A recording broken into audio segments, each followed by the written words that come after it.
is a big joy having the infertility patients with their kids coming back to us to do settle with us. This is a good impression and a good sign. Any medical practitioner, his primary aim is to see that he has restored the sick to good health. And having seen these infertility patients with their kids coming to participate in environmental sanitation is just too good. What I've always said, and I repeat saying it, is that in any health system, for it to effectively function, the environmental component of it must be in place. And no health system can develop without the preventive system being fully intact. Basically, the primary aim of Sasaral is to see that the preventive component of health is well in place. As the saying goes, prevention is better than cure. That is why I'm calling everyone always to participate in the Sasaral program. A call for collective endeavors, many believe the monthly cleansing activity ought to be everyone's commitment, with the environment needing constant upkeep and preservation to keep it in good shape and make it habitable. Let's forget about politics and let's check the Islamic view, because in any religion, the number one principle of any religion is cleanliness. And at this moment, what are we doing here? We are here to clean ourselves. When we say Yaya Jammeh has called us for settle, no, I say that's totally, I say no to it totally, for the simple reason that we are here to clean our own nation. We are here to help those who cannot, because these sick people here, are you expecting them to come from their beds to come and do what we are doing here? They cannot. They have not that time. They're thinking of how to live. They're thinking of their health. So I think we who are blessed by the Almighty God to have access, to be on our feet with our strength, I think it's high time for us to help each other. Because this world is just a matter of helping each other. Take each other along. If I lean on your soldier, somebody should lean on my soldier. Sira Jaju, Hadi Cham and Salimatu Ndao are among the many who benefited from the President's generosity of spirit and unanimously thanked the President, whom they illustrated as not only a beacon of hope, but an outstanding leader.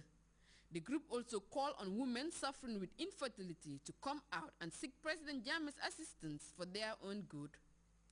The cleaning exercise that brought together this course of volunteers at the Kanilai Alternative Clinic was simply a way of showing solidarity to the Gambian leader for the development initiative he has undertaken, which cut across all sectors of development, helping to transform lives and livelihoods.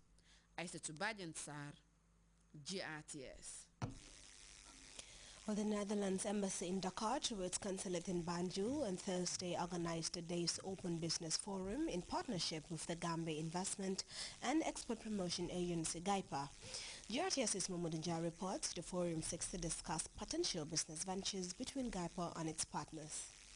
The Embassy of the Kingdom of the Netherlands, in partnership with the Gambia Investment and Export Promotion Agency, GAIPA, on Thursday, October 11, 2012, organized a business and investment event centered on the economic cooperation between the Gambia and the Netherlands. The event, held at the Sunswing Beach Resort in Kololi, brought together a cross-section of the Gambian business community and experts from the Netherlands Embassy in Dakar. In her keynote address, the Chief Executive Officer of the Gambia Investment and Export Promotion Agency, Mrs. Fatou Mbengue Diallo, mentioned that GAIPA is part of the Gambia government's strategy to ease foreign and domestic investment in the Gambia. The establishment of GAIPA is part of the government of the Gambia strategy to not only ease the entry and establishment of both foreign and domestic investments in the Gambia, but to also provide support to MSMEs through business development services, capacity building, research, identification of funding sources, as well as markets. Naturally, sensitization and information dissemination is not only rational, but a necessity in the work of GAIPA, in our drive to raise awareness of opportunities and support systems amongst the private sector operators while providing them the enabling environment to be able to harness these opportunities into successful business ventures. It is, however, evident that we need to refocus more attention on the entrepreneur by creating the right programs and environment to encourage and spur innovation. we need to create and leverage on relevant partnerships such as this one today and learn from best practices while taking into account our own dynamics.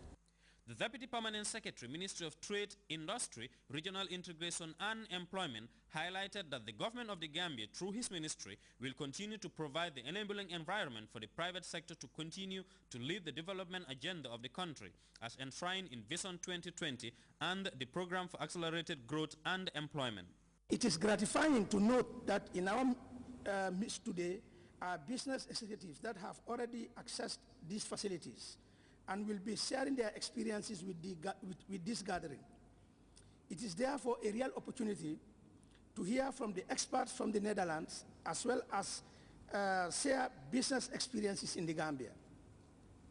The Gambia government will continue to provide the enabling environment for the private sector to continue to lead the development agenda of the country as enshrined in Vision 2020 and the Program for Accelerated Growth and Employment. Mrs. Joseph Sop, Honorary Consul of the Netherlands in the Gambia, explained the role her consulate provides to Gambians ranging from visa issues to trading opportunities available in the Netherlands. Mrs. Astrid Den Benson, an official from the Trade and Economic Affairs Division of the Netherlands Embassy in Dhaka, made a presentation on the 3 Dutch programs available.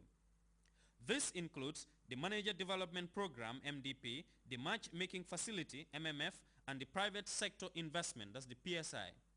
The 3 facilities provided by the Dutch government shall, among others, provide partnership between Gambian and Dutch entrepreneurs, give small and medium enterprises the opportunity to realize innovative business projects by reducing risks through financial compensation of up to 50% of total investments, and also exchange programs in the form of technical support between the 2 nations.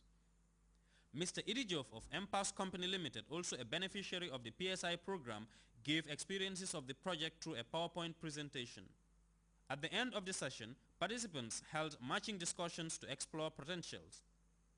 The Kingdom of the Netherlands and the Gambia have once again demonstrated through this forum that both countries have a lot to offer through its economic cooperation. Mamadou Ndiaye, GRTS. We'll be right back after this break. So, you think you are Gambia's funniest comedian? It's time. Time to pick up a form from Grts building along the MDI Road, Canifin. Gambia's funniest coming soon.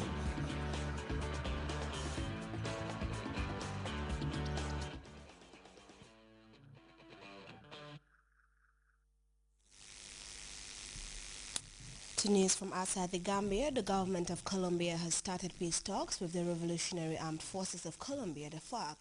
FARC has been running the world's longest guerrilla war against the government of Colombia, but the rebel movement has in recent times suffered significant losses to the government. We have details of that story in this report. Historic talks are to begin on Monday between the government of Colombia and the FARC in a bid to end Latin America's longest-running armed conflict. 2/3 of Colombians believe that the talks, which are to be held in Oslo, Norway, are the only way to end the conflict. But some people fear that the government may not be firm enough in its demands.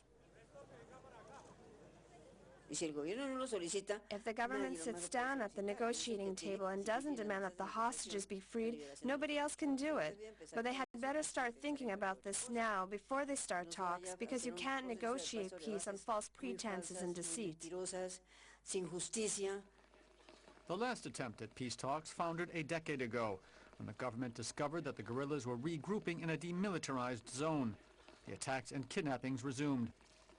President Juan Manuel Santos, a former defense minister, is taking a hard line, agreeing to negotiate while refusing a ceasefire. Desafíos como los que tenemos por delante, the challenge ahead of us búsqueda de la paz, of achieving peace ese trabajo armónico requires that we all work together. Sobre la necesidad de tener cuidado on the government level, we must be careful to work within our limits and within those of the judiciary. When the Revolutionary Armed Forces of Colombia began its campaign in 1964, it numbered more than 9,000 guerrillas. Over the years, its membership, exhausted by fighting, dwindled. Its current leader has promised to end the kidnappings. There is the sense of having reached an impasse.